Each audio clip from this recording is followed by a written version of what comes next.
त्रिदलं त्रिगुणाकारं त्रिनेत्रं च त्रियायुधं त्रिजन्म पापसंहारम् एकबिल्वं शिवार्पणम्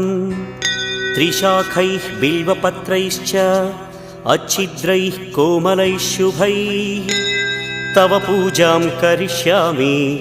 एकबिल्वं शिवार्पणम् कोटिकन्या महादानं तिलपर्वतकोटयः काञ्चनं शैलदानेन एकबिल्वं शिवार्पणम् काशीक्षेत्रनिवासं च कालभैरवदर्शनं